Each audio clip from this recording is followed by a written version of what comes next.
Assalamualaikum warahmatullahi wabarakatuh. Alhamdulillah, selalu kita panjatkan puja dan puji kita kehadirat Allah Subhanahu wa taala. Kalimat yang paling pantas diucapkan oleh seorang yang beriman, yang akan selalu melahirkan kebahagiaan untuknya, karena segala kebutuhannya akan terpenuhi dengan kalimat-kalimat seperti ini. Dan juga kita panjatkan salawat dan taslim kepada Nabi besar Muhammad sallallahu alaihi wasallam, sebagaimana Allah dan malaikatnya telah mengucapkan salam hormat kepada Nabi dan juga dijantumkan menjadi ibadah untuk kita, maka sangat wajar kalau kita selalu mengulang-ulangi salam hormat kita. Seperti biasa teman-teman sekalian, melanjutkan dosa besar bahasan kita, dan malam ini dosa besar ke-36, Al-Mannan, atau bahasa Indonesianya adalah menyebut-nyebut kebaikan yang pernah diberikan pada orang lain. Setelah tentu yang lalu kita bahas panjang lebar tentang dosa besar 35, menuntut ilmu untuk dunia dan menyembunyikan ilmu. Dan juga seperti biasa saya akan mulai dengan muqaddimah atau kronologisnya dulu, pembukaannya. Dalam Islam selalu saja dibuat oleh Allah Subhanahu wa taala sesuatu itu atau segala sesuatu berimbang satu sama yang lain. Mungkin berpasang-pasangan seperti laki-laki dan perempuan, siang dan malam, sehat dan sakit, hidup dan mati, dunia dan akhirat.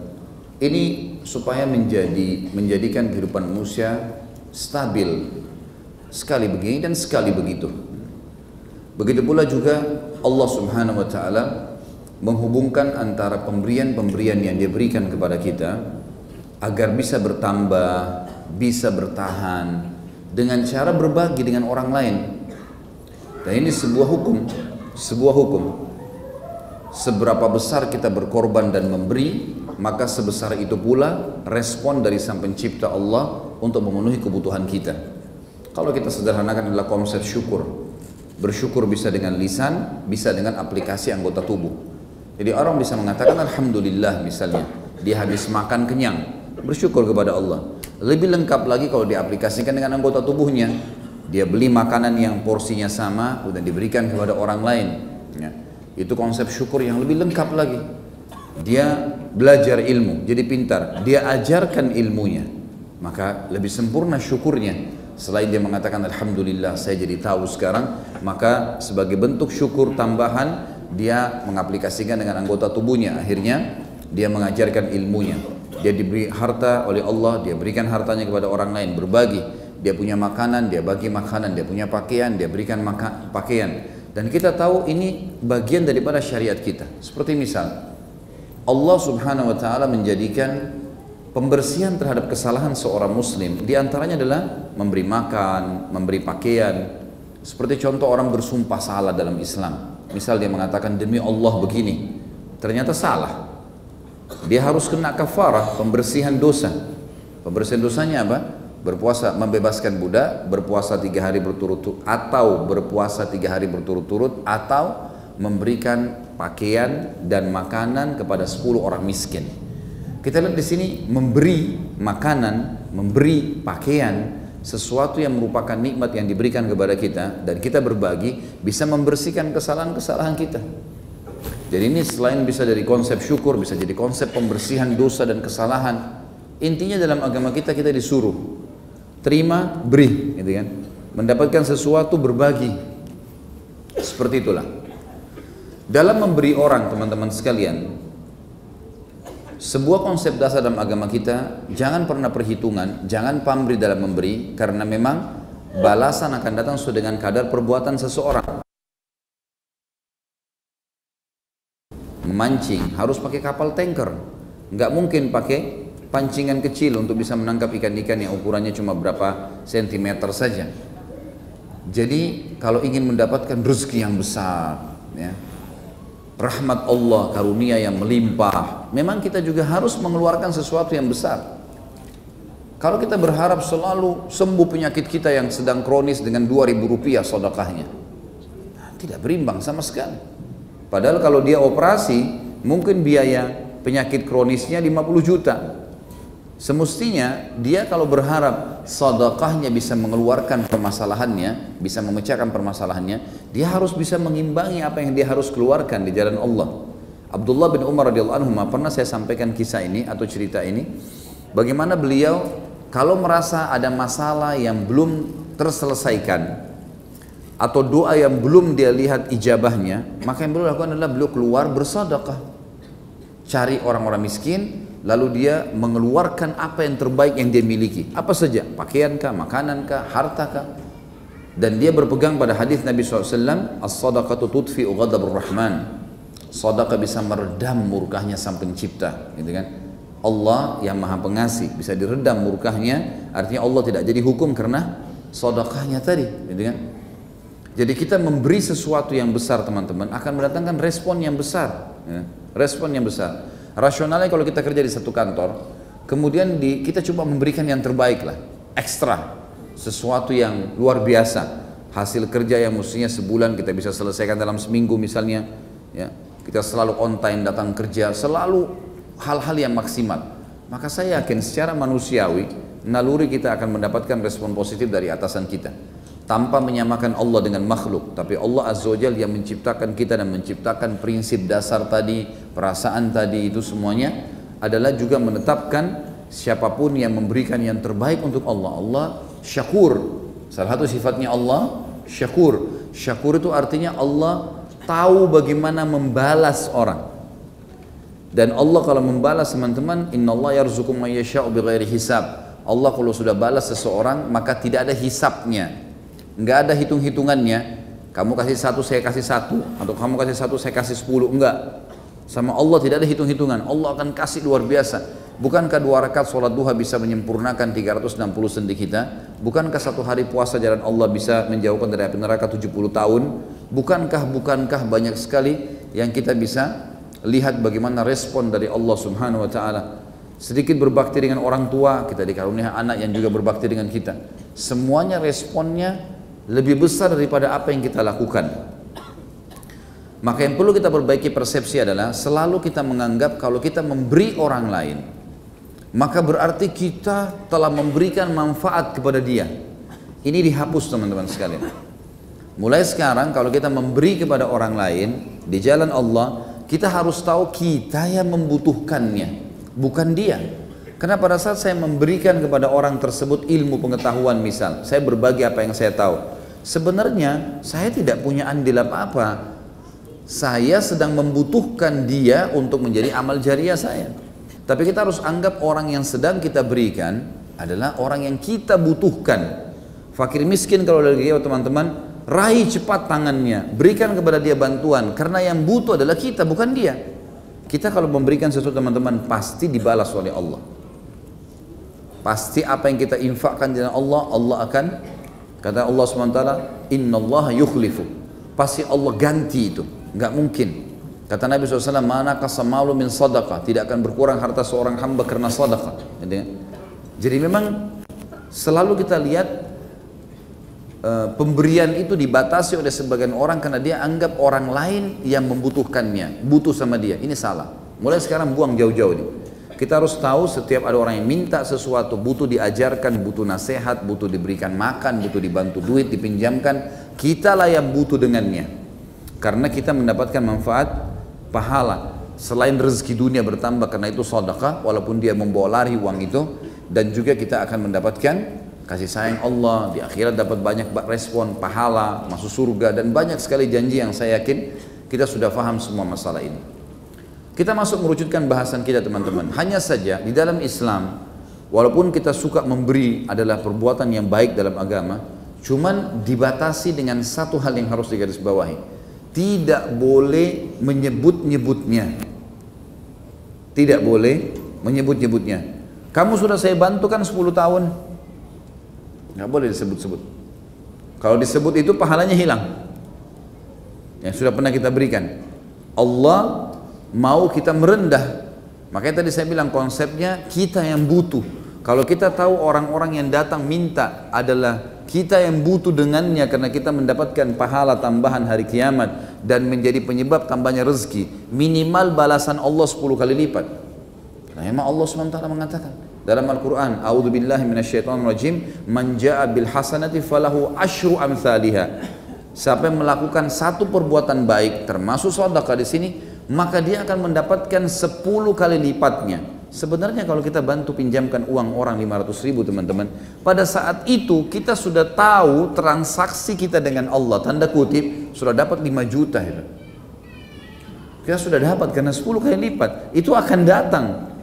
Bukan sesuatu yang cuma janji biasa manusia mengatakan investasi yang harus kita tanda tangani, akad segala macam, kita harus pastikan orang ini jujur atau tidak. Kalau sama Allah berbeda transaksinya. Kata Allah SWT dalam Al-Quran di ayat lain, A'udzubillahi minasyaitonirrajim, man dzalladzi yuqridullaha qardan hasanan fayudha'ifahu lahu adha'afan katsira. Siapa tanda kutip yang mau meminjamkan untuk Allah? Maksudnya di sini adalah dia berusaha untuk mengeluarkan di jalan Allah, maka Allah akan gantikan dengan untuknya yang berlipat-lipat dari apa yang dia berikan. Kita sedang transaksi dengan Sang Pencipta Allah. Jadi kalau kita keluarkan 500 ribu, sejuta, utangkan sama orang, mau orang itu nipu atau enggak, sebenarnya kita sedang tahu ini sekarang akan datang 10 kali lipat minimal.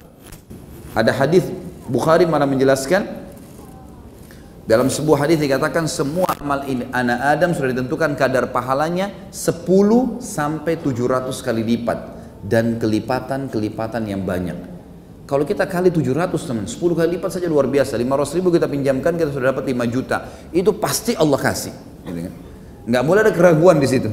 Karena memang sudah dijanjikan dalam Al-Quran. Wa man asdaqu minallahi qila. Siapa yang lebih jujur daripada Allah? Innallaha la yukhliful mi'ad. Allah tidak akan pungkiri janji-janjinya. Gitu kan?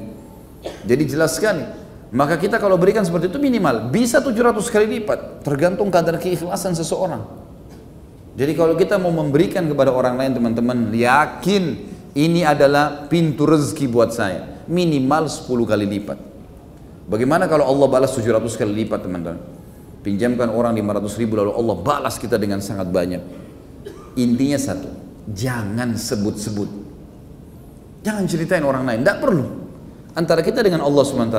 Kalau datang waktu tagih, tapi kalau dia tidak bayar ya sudah. Ya Allah, saya sudah mengeluarkan di jalanmu, selesai. Tetap kita yakin dengan janji Allah, Allah menjanjikan 10 kali lipat, bahkan sampai 700 kali lipat dan kelipatan-kelipatan yang banyak. Sabar aja. Sabar artinya menerima takdir Allah yang datang dalam bentuk cobaan, lalu kita ikhtiar. Coba tagih, sebenarnya dia nggak bayar ya sudah. Yakin teman-teman, Allah Subhanahu Wa Taala akan balas dengan berlipat-lipat. Yang penting kata kuncinya. Kata ulama, jangan manan, jangan sebut-sebut. Itu si fulan sudah saya pinjamin nggak mau bayar, itu si fulan begini, itu sana sekolah sudah saya bantu, itu sana si fulan dan seterusnya. Ini tidak boleh disebut-sebut. Sebut-sebut ini teman-teman sekarang sudah cukup ditunggangi oleh syaitan supaya kita tidak mendapatkan balasan yang 10 kali lipat bahkan 700 kali lipat tadi. Coba praktekin mulai sekarang. Kalau ada orang yang minta-minta teman-teman, atau ada fakir miskin, sebelum minta pun kejar dia, raih tangannya, ini uangnya. Ya ini dari saya, silahkan pergi langsung gitu kan. Kalau dia mau doain alhamdulillah, dia tidak doain itu tidak ada masalah, kita sudah kasih. Baik, setelah itu kita pergi, udah selesai. Kita sudah menganggap kita sudah bertransaksi dengan Allah. Selebihnya kita tinggal tunggu hasilnya dari Allah Subhanahu Wa Taala. Dan ingat, pada saat sudah puncak akan datang dari Allah Subhanahu Wa Taala, syaitan berusaha menggoda kita agar memutuskan itu. Jadi nggak jadi datang. Caranya supaya kita sebut-sebut. Oh saya sudah sedekah kemarin. Lewat orang yang sama syaitan bisikin, kan kamu sudah bantu kemarin. Bu, saya kan sudah bantu kemarin. Sebut nggak? Hah? Nyebut kan? Kenapa disebut? Syaitan mau itu karena dia tahu penyebutan tentang kebaikan itu membuat balasan dari Allah nggak bisa datang. Karena menyebut kebaikan tadi menjadi penyebab terputusnya tadi balasan dari Allah. Jadi kita harus tahu, jangan sampai syaitan masuk di celah itu teman-teman sekalian. Mulai sekarang, sekali lagi saya ulangi, kalau ada orang yang sedang meminta sesuatu, langsung tanamkan dalam diri kita, saya yang butuh dengan dia. Bukan dia, kita datang ke dia kasih. Dan kalau perlu terima kasih ya, sudah minta kepada saya. Coba kalau dia minta sama orang lain dapat pahalanya kan? Syukur dia datang kepada saya, alhamdulillah saya masih bisa memberikan. Udah selesai, kita yakin diri kita yang membutuhkannya. Dan yakin, poin yang kedua, kalau Allah Azza wa Jal, Allah yang maha tinggi dan maha pemurah, pasti akan membalas minimal 10 kali lipat. Ini janji Allah. Tadi sudah saya bacain ayatnya. Dan Allah SWT menantang siapa yang mau bertransaksi dengan Allah. Allah akan balas dengan berlipat-lipat ganda, sebagaimana ayat tadi saya bacakan. Saya akan bacakan teman-teman sekalian, tentang masalah dosa besar Al-Mannan ini. Ternyata bukan cuma sekedar memutus balasan Allah datang dari langit kepada kita, tapi juga menjadi dosa. Bayangin ya. Jadi dalam pepatah bahasa Arab ini dikatakan satu batu bisa melempar, bisa mengenai 2 ekor burung sekaligus, gitu kan? Jadi syaitan menunggangi itu, sudah memutus agar jangan kita mendapatkan balasan, plus lagi kita melakukan dosa. Imam Az-Zahabi rahimahullah masukkan dalam dosa besar ke-36 Al-Mannan, dalam kurung menyebut-nyebut kebaikan yang pernah diberikan kepada orang. Allah Subhanahu wa taala berfirman di dalam surah Al-Baqarah 264, A'udzu billahi minasyaitonir rajim, la tubtilu shadaqatikum bil manni wal adza. Al-ayah. Janganlah kalian menghilangkan pahala sedekah kalian dengan menyebut-nyebutnya dan menyakiti perasaan si penerima. Sakit hati orang-orang. Saya kan sudah bantu kamu. Sakit hati kan orang. Allah sudah tahu, subhanallah, ini bahasa Allah loh ya, jelas dalam Al-Quran. Al-Baqarah 264. Janganlah kalian menghilangkan pahala. Maksudnya balasannya. Tadi kan bisa 10 kali lipat, 700 kali lipat. Itu bisa nggak datang balasan itu? Bisa nggak kita berikan duit, datang lagi kembali balasan dari Allah duitnya? Bisa tidak dapat itu? Kata Allah, jangan kalian menghilangkan itu, pahala atau balasan sedekah kalian dengan menyebut-nyebutnya. Makanya syaitan tunggangi kalimat menyebut-nyebut itu supaya kita ucapkan dengan lisan kita dan menyakiti perasaan si penerima. Berapa banyak orang subhanallah dimintai oleh seorang fakir miskin, kemudian dia memberikan dengan melempar uang ke wajahnya misalnya, karena menganggap orang ini butuh dengan dia. Ini makanya saya bilang tadi, persepsi itu harus diubah teman-teman. Mulai sekarang saya ulang-ulangi nih, dari tadi saya ulangin. Kalau ada orang yang minta sesuatu teman-teman sekalian, anggap kita yang butuh dengan dia, bukan dia yang butuh dengan kita. Kita bantu berapa sih dia? Duit masih bisa datang gitu. Tapi belum tentu peluang yang sama orang minta dan kita bisa dapat respon yang besar dari Allah. Bantu 7 juta, itu sudah 70 juta kalau 10 kali lipatnya itu. Itu sudah cash, itu akan datang 10 kali lipat dan bisa sampai 700 kali lipat.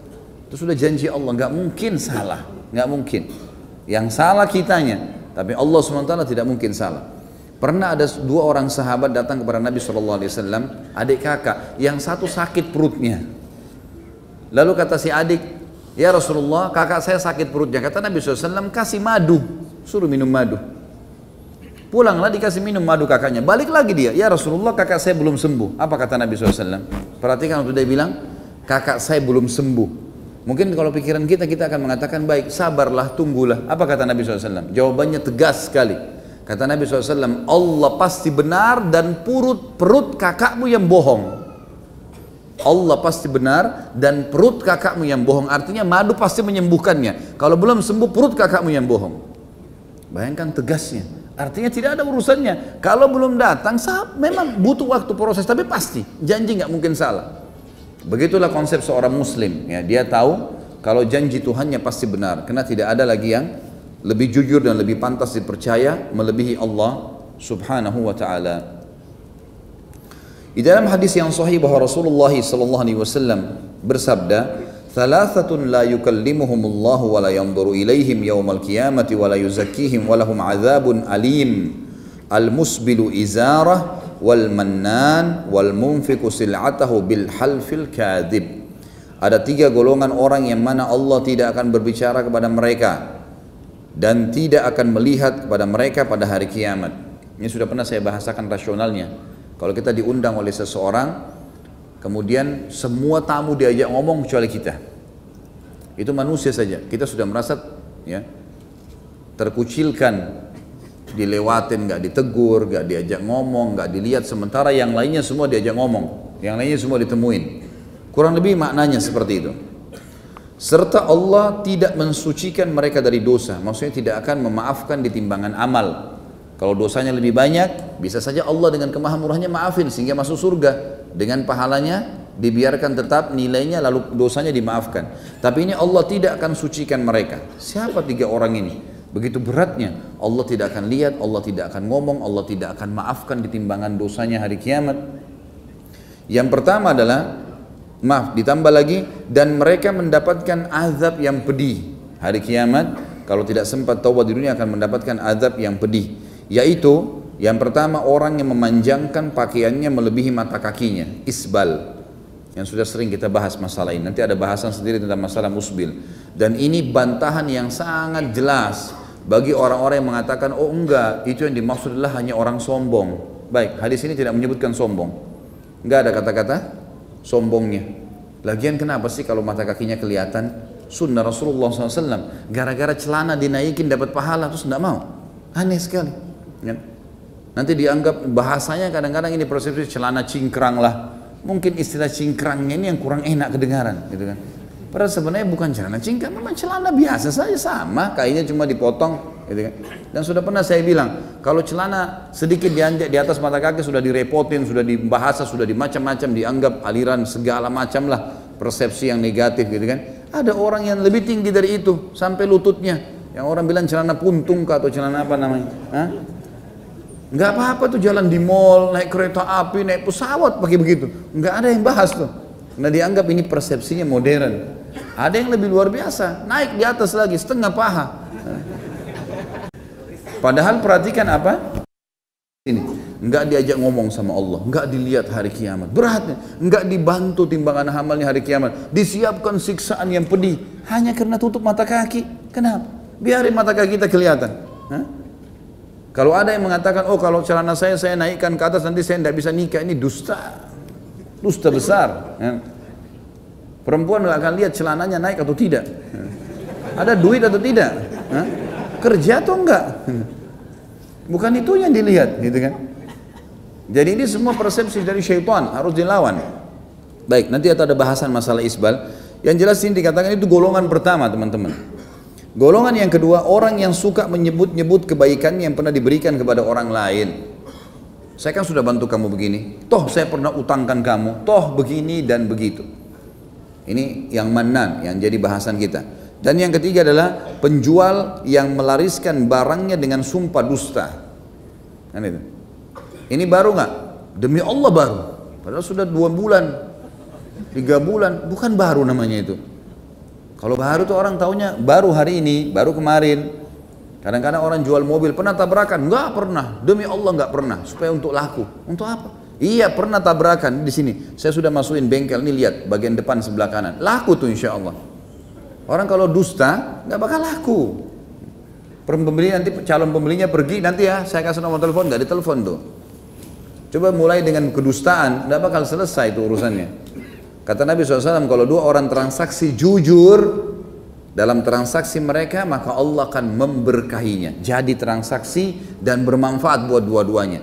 Uang yang pemilik produk akan bermanfaat, orang yang beli produk juga bermanfaat buat dia. Ini jelas janji Nabi SAW. Seorang muslim harus yakin dengan masalah itu. Kalau kita bisa yakin dengan konsep-konsep yang tidak jelas dari non-muslim, dengan teori-teori yang mereka buat dengan akal mereka sendiri, bagaimana seorang muslim tidak yakin dengan konsep ilahi disampaikan oleh manusia terbaik, Nabi yang diutus untuk seluruh alam semesta? Bimbang apa kita dalam teorinya? Jelas-jelas wahyu yang menyampaikan. Kemudian dalam riwayat yang lain, Umar bin Yazid, seorang rawi yang berasal dari negeri Syam, dari Abu Salam, dari Abu Umam al-Bahili radhiyallahu anhu, dia berkata Rasulullah sallallahu alaihi wasallam bersabda, "Thalathatun la yaqbalullahu minhum sarfan wala adla, aqun wa mannanun wa mukadzibun bil qadar." Ada 3 golongan manusia yang mana Allah tidak akan menerima amal wajib. Perhatikan kalimat ini penting sekali. Ada 3 golongan manusia yang mana Allah tidak akan menerima amal wajib maupun amal sunnahnya, yaitu orang yang durhaka kepada kedua orang tuanya. Teman-teman sekalian, kedua orang tua kita, mau buruk, mau baik, mau jahat, mau kafir, mau beriman, adalah kata kunci mendapatkan ridho Allah. Selama bukan maksiat, lakukan yang terbaik buat mereka. Allah suruh ya, untuk kita merendah dengan mereka, ucapkan kalimat yang baik, penuhi kebutuhannya, doakan kalau sudah meninggal, sedekah untuk dia, lakukan semuanya. Kalau perlu setiap hari, tidak ada hari kecuali ada bakti kepada orang tua. Karena ini kalau terbalik, durhaka artinya mengecewakannya, ya, menunda-nunda permintaannya, masuk dalam durhaka itu. Nak tolong begini ya nak, iya nanti ayah, iya nanti ibu, tunda. Itu durhaka namanya. Kalau perlu jangan kerjakan apapun kecuali dengan dia. Ada seorang pengusaha di Saudi itu sampai membiayai sekian miliar real para penuntut ilmu dan segalanya. Itu salah satu yang membuat dia sukses sampai sekarang, termasuk miliar, triliunan real harta yang dia miliki. Itu salah satu kisah yang disebutkan, dia tidak pernah membiarkan ayahnya jalan kecuali dia yang temenin. Pernah transaksi sampai miliaran ditinggalkan sama dia gara-gara dia tahu ayahnya jalan sendirian. Dia keluar, diberhentiin transaksi, lalu dia pergi ngurus ayahnya, mengantarnya ke masjid. Orang tua teman-teman sekalian kunci segalanya. Ada teman saya selalu berhasil cum laude dalam lulusan. Saya heran sama dia. Masya Allah, kalau baca sebentar, cuma buka buku sebentar malam ujian, setengah jam selesai. Saya tanya, akhi, apa rahasianya? Apa yang antum lakukan sampai luar biasa seperti ini? Dia bilang, saya setiap hari minta ridho kedua orang tua saya. Ayah, ibu, duduk dekat kakinya, doain saya ya supaya saya sukses. Sudah, saya sangat yakin itu akan memudahkan semua urusan saya. Dan memang benar, saya baca setengah jam semua saya faham. Setiap kali saya mau melakukan sesuatu perbuatan pasti jadi mudah. Sebagian ulama salah pergi medan jihad, berteriak di medan jihad, Allahu Akbar, kita pasti menang. Pasukannya bilang, bagaimana anda yakin dengan itu, jumlah kita lebih sedikit.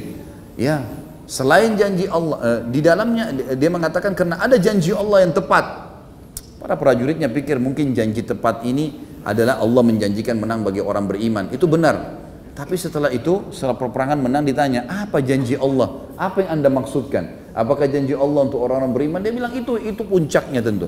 Tapi saya memiliki seorang ibu tua di rumah saya yang saya sebelum pergi berperang saya bilang, ibu jangan lupain saya dalam setiap doa anda supaya saya diberikan kemenangan. Dan ibu saya menjanjikan akan mendoakan. Saya yakin karena doanya ibu saya Allah turunkan malaikat membantu dalam peperangan dan kita pasti menang. Begitu yakinnya mereka menjalani teori-teori syar'i. Ini harus teman-teman sekalian. Berapa banyak orang di antara kita nanti kalau mudik baru ketemu orang tua. Itu pun kalau ketemu sama orang tuanya buru-buru. Setelah itu ketemu sama teman, lebih pikir makanan favoritnya daripada orang tuanya. Semua perbuatan-perbuatan yang harus ditinggalkan teman-teman sekalian. Apalagi kalau masih hidup, telepon, kirimkan sesuatu, berikan sesuatu, manfaat sangat besar. Dan ini sudah saya bahas di salah satu dosa-dosa besar kita tentang bakti kepada kedua orang tua. Kemudian orang yang kedua, orang yang gemar menyebut-nyebut kebaikan yang diberikan kepada orang lain. Dan ini bahasan kita, mannan. Dan yang ketiga, orang yang mendustakan kadar atau takdir Allah Subhanahu wa ta'ala. Baik, ada satu poin juga di sini diberatkan oleh para ulama. Tidak masuk dalam mannan kalau seseorang itu dasarnya ingin mengingatkan orang lain yang memang orang ini lalai. Misal, orang tua berkata kepada anaknya, nak, bukankah ibu atau ayah sudah membesarkan kau dari kecil? Misal kalau kita ditemukan anaknya durhaka, ya, bukankah ayah dan ibu sudah besarkan kamu dari kecil? Masa begini balas jasanya? Ini nggak masuk dalam mannan. Karena dasarnya orang tua memiliki hak di situ, memiliki hak. Sebagian ulama sedikit membuka pintu mengatakan siapapun yang punya hak berarti tidak masuk dalam mannan. Seperti misal orang utang sama dia pemilik piutang, lalu dia mengatakan, kan saya pinjamkan kepada kamu, kan saya pinjamkan, mestinya sudah harus kamu bayar sekarang. Kan disebutin sama dia ya. Maka ini tidak masuk dalam mannan. Karena dia punya hak di situ. Dia punya hak. Tapi mannan yang jelas adalah orang datang minta tolong lalu kita bilang, kan sudah pernah saya bantu. Nah itu mannan, jelas. Atau mungkin tidak ada sebab, tidak ada apa, lalu kemudian dia pamer-pamer sana sini, si fulan saya bantu, si fulan saya bantu, sekolah itu saya bantu. Coba lihat di sana karpetnya, coba lihat selimutnya, coba lihat kasurnya, coba lihat AC-nya, coba lihat semua dia sebut-sebutin kalau dia yang melakukan. Ini mannan. Ya. Jadi kalau kita punya hak, di sini ulama mengkhususkannya. Sama suami mengatakan pada istrinya. Misal istrinya nusyul, cerita sana sini kalau tidak dikasih nafkah. Lalu kemudian dia mengatakan, loh saya kan sudah kasih nafkah. Saya sudah tentukan nafkah kamu sebulan sekian. Haknya dia kan menyampaikan. Masa kamu lupa? Saya kan sudah menyiapkan kendaraan. Saya sudah menyiapkan rumah. Saya sudah memberikan begini dan begitu. Tujuannya untuk supaya kamu memberikan hak kamu secara syar'i. Kalau niatnya dia mengingatkan haknya, ini tidak masuk dalam mannan. Ya, ini perlu digarisbawahi supaya tidak ada salah faham. Karena kadang-kadang orang akhirnya kalau tidak jelaskan poin seperti ini, dia menganggap semua yang pernah dilakukan tidak boleh disampaikan. Padahal orang tua bisa sampaikan kepada anaknya. Gitu. Itu boleh saja dilakukan. Seorang istri bisa mengatakan pada suaminya, saya kan sudah berusaha untuk melakukan yang terbaik. Bukankah saya sudah melayani biologis? Bukankah saya sudah masak? Bukankah saya sudah jaga anak dari jam sekian sampai jam sekian? Ini kebaikan kan? Tapi dia harus sebutkan karena suaminya mungkin tidak mau berikan nafkah, nganggap dia tidak melakukan sesuatu. Dia harus jelaskan haknya. Seorang pegawai berkata kepada atasannya, kamu kenapa tidak kerjain pekerjaan gini? Saya udah kerjakan, ini buktinya, 1, 2, 3. Akhirnya disebutkan kan pekerjaannya dia, sebutkan kebaikan kan. Nah ini hak, harus disampaikan. Kalau tidak dia tertuduh gitu kan. Ini nggak masuk dalam mannan, jelas ya. Jadi kita harus bisa membedakan mana yang mannan tadi, yang tanpa sebab, nggak ada apa-apa langsung nyebut-nyebutin sana sini. Ada orang begitu, subhanallah. Saya temukan ada satu orang suka jadi donatur, bantu sana sini. Tapi semua orang yang ditemuin diceritakan sama dia. Tahu pesantren sana nggak? Saya yang bantu tuh karpetnya, saya yang bantu keramiknya, saya yang begini, saya yang begitu. Ini mannan ini. Jelas nggak ada sebab, untuk apa ceritain? Nggak ada hak dia juga untuk menceritakan. Sudahlah, urusan dia sama Allah SWT sudah dicatat kan gitu. Ini harus difahami. Dan setiap orang teman-teman sekalian menjauhi sifat mannan, dipastikan perbuatan-perbuatan solehnya itu akan diberkahi oleh Allah. Maksudnya akan menjadi penyebab. Jadi misal dia sedekah cuma sedikit, mungkin dia cuma jadi penyebab bebasin tanah wakaf misalnya. Tiba-tiba menjadi sebuah pesantren yang besar, tiba-tiba mencetak kader yang banyak. Allah berkahi. Dan orang kalau mannan teman-teman, itu dipastikan amal jariah itu akan terputus di satu titik. Kalau sering disebut-sebutin, maka akan berhenti. Allah SWT tidak akan berkahi. Jadi kalau kita malah terbalik, kita rahasiakan, kita jaga, kita nggak ucapin, malah Allah jadikan seperti roda penyebab kita mendapatkan amal jariah.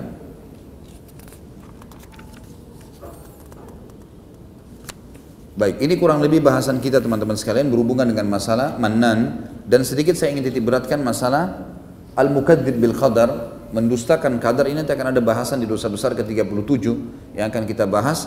Tapi di sini relevansinya kata ulama, kenapa ada 3 golongan ini berdekatan? Durhaka sama orang tua, menyebut-nyebut kebaikan dan mendustakan qadar. Sebagian ulama hadis mengatakan 3 dosa ini memang berentetan. Pendapat pertama mengatakan, siapa yang biasa durhaka sama orang tuanya, maka akan ada sifat muncul dalam dirinya suka sebut-sebut kebaikan. Dan siapa yang suka sebut-sebut kebaikan, dia akan mendustakan takdir. Jadi relevansinya ada, gitu kan? Bahkan ada orang subhanallah orang tuanya pun disebutin sama dia. Kan ayah sudah saya belikan begini, kan ibu sudah saya begini, dan seterusnya. Nah ini kalau orang tua kepada anak boleh teman-teman, tidak masuk mannan karena dia tahu haknya. Tapi kalau anak kepada orang tua ini tidak ada.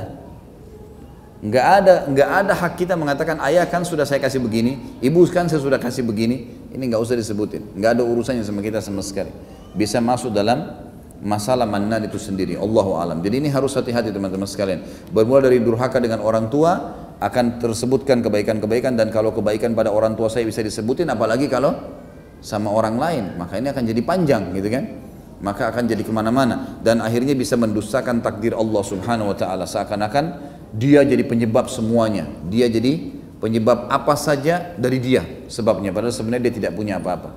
Saya kadang-kadang teman-teman sekarang kalau lagi mengajar begini, Allahu alam, saya sendiri tidak tahu, kadang-kadang kalau saya mengucapin kalimat atau terlintas dalil, saya kadang-kadang berpikir sendiri, dari mana ini semua?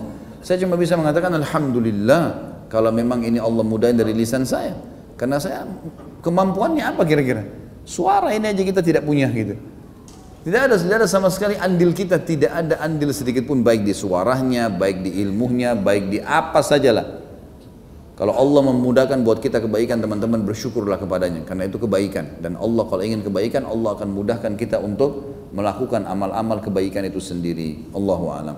Jadi mulai sekarang teman-teman sekalian jangan pernah menyebut-nyebut kebaikan kita sendiri, karena kebaikan itu hanya juga dimudahkan oleh Allah Sang Pencipta. Dan cukuplah ancaman-ancaman ini, jangan sampai kita termasuk 3 golongan yang tidak akan diajak bicara oleh Allah, tidak akan dilihat, dan juga tidak akan dibantu di timbangan amal, dan akan kena azab yang pedih. Juga plus dikatakan tidak akan diangkat, dilaporkan amal wajibnya dan amal sunnahnya, dan juga Allah Subhanahu Wa Taala akan menyiapkan sebagaimana tadi disebutkan dalam hadis pertama, siksaan yang pedih tadi. Allahu a'lam. Baik, ini bahasan kita insyaallah. Berapa menit lagi azan? Bagaimana jika kita menyebut-nyebut kepada diri kita sendiri, karena saya selalu menunggu balasan dari Allah. Sama ini tadi. nggak ada masalah. Kalau di diri kita sendiri nggak masalah. Ya Allah, saya pernah sholat di waktu ini. Kalau itu ikhlas karenamu ya Allah, ya mudahkanlah urusan saya yang ini. Kan itu bisa dalam bab wasilah ya. Tadi saya kasih contoh orang di gua itu, yang 3 orang, yang satu mengatakan, ya Allah saya pernah pada saat mereka terkurung, akhirnya mereka tidak bisa keluar, maka salah satunya mengatakan kita harus berwasilah kepada Allah Subhanahu wa taala dengan amal kita. Yang satu sudah lama menginginkan seorang wanita, kemudian ternyata wanita itu menolak kalau diajak berzina. Pada saat dia butuh uang, si wanita ini lalu datang kepada laki-laki tadi, kemudian akhirnya dikasih syarat, saya akan kasih bantuan tapi serahkan dirimu. Pada saat dia sudah berada di antara dua pahanya, artinya akan meletakkan kemaluan di kemaluan berzina saja, maka si perempuan mengatakan, bertakwalah sama Allah, jangan kau letakkan cincin kecuali pada tempatnya. Maka dia tinggalkan dan dia berkata, ya Allah, kalimatnya jelas, kalau seandainya saya meninggalkan wanita itu ikhlas karenamu, keluarkan kami dari gua itu atau dari gua ini, maka terpecahlah batu, tapi belum bisa keluar. Orang kedua mengatakan, saya punya 2 orang tua yang sangat tua, dan saya selalu kalau pulang mengembala domba, selalu saya siapkan susu yang saya dinginkan lalu saya minumkan dengan kedua telapak tangan saya. Satu hari saya pernah pulang, sementara saya temukan ternyata kedua orang tua saya sudah tidur dan saya tidak mau membangunkan mereka. Sebagai bentuk bakti, susu itu saya pegang dari malam sampai pagi. Dan orang tua saya pada saat bangun pagi saya tinggal minumkan mereka, dan mereka tidak tahu kalau saya semalam suntuk tidak tidur, menunggu sebagai bentuk bakti. Kalau itu engkau terima ya Allah, keluarkan kami dari gua ini. Maka dia mengingatkan amal solehnya di sini. Pecahlah batu lagi. Kemudian yang ketiga mengatakan, saya punya seorang pegawai yang sudah lama bekerja dengan saya. Satu hari dia pernah keluar tiba-tiba dan tidak menerima gajinya beberapa bulan, beberapa waktu. Kemudian dia pergi, lalu gajinya saya belikan beberapa ekor ternak, kemudian saya ternak sampai menjadi sebuah lembah yang penuh dengan ternak itu. Dia datang setelah itu dan mengatakan, hai Tuhan, bertakwalah kepada Allah, berikanlah hak saya beberapa bulan yang saya tidak terima gaji itu, beberapa waktu yang saya tidak terima gaji. Maka saya berkata, apa kau lihat lembah ini penuh dengan ternak? Kata orang itu, iya. Kata dia, ambillah, ini semua, ini dulu gaji kamu, saya berikan ternak dan berkembang seperti sekarang. Maka ya Allah, orang itu pun mengambil semuanya, tidak ditinggalkan satu ekor pun buat saya sebagai balas jasa, gitu ya. Kalau itu amal ikhlas karenamu, keluarkan kami dari gua ini. Maka pecahlah batu tersebut, kemudian mereka bisa keluar. Jadi memang kita boleh mengingat kalau secara pribadi.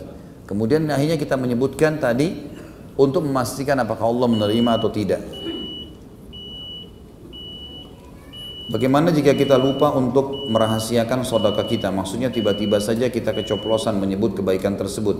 Cobalah istighfar kepada Allah Subhanahu wa taala. Semoga saja Allah masih bisa maafkan. Karena Allah Subhanahu wa taala bisa mengembalikan apa yang sudah kita lakukan dari kesalahan. Mudah-mudahan Allah maafkan, gitu ya. Di antaranya ada firman Allah yang sangat mulia. Kita tutup dengan ini, sebentar kita buka lagi pertanyaannya setelah sholat ba'da isya insyaallah. Allah Subhanahu wa taala mengingatkan dalam banyak ayat Al-Qur'an, di antaranya tentang orang-orang yang bertaubat. Ulaika alladziina yubaddilullahu sayyi'atim hasanat.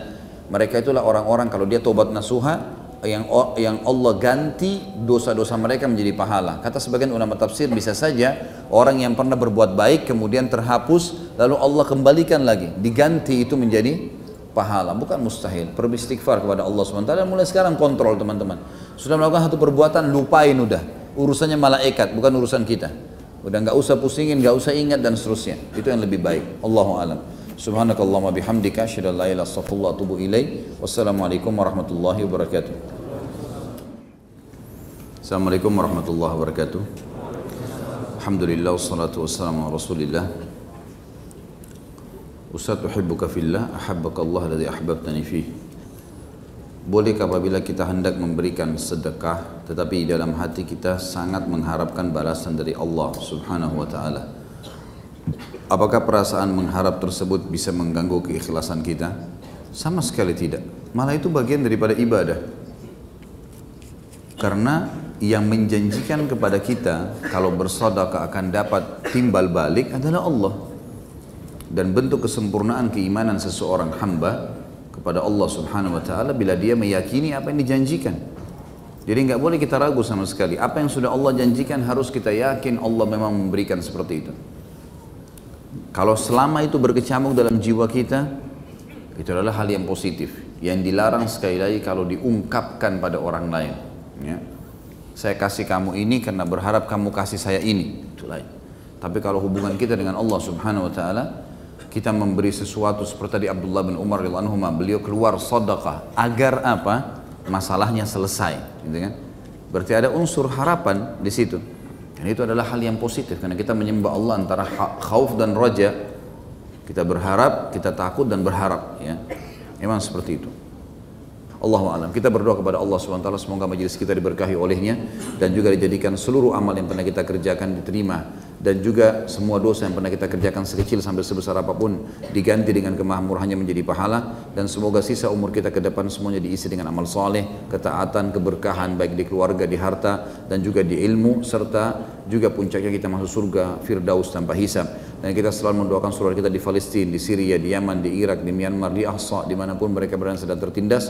Semoga Allah ikhlaskan niat mereka, terima para syuhada mereka, muliakan Islam di tangan mereka dan tangan kita semua, dan semoga Allah partisipasikan kita bersama mereka di pahala, baik dengan doa dan harta juga dengan jiwa kita. Dan semoga Allah dengan kemahamurhannya yang saya yakin Allah maha melihat dan sedang melihat kita sekarang, dan juga malaikatnya juga sedang hadir di majelis ilmu dan di rumahnya yang mulia ini, agar menyatukan kita semua di surga Firdausnya tanpa hisab, di mana ia satukan kita di majelis ilmu yang mulia ini. Kalau benar dari Allah, kalau salah dari saya mohon dimaafkan. Subhanakallahumma wa bihamdika, asyhadu an la ilaha illallah, astaghfirullah wa atubu ilaih. Wassalamualaikum warahmatullahi wabarakatuh.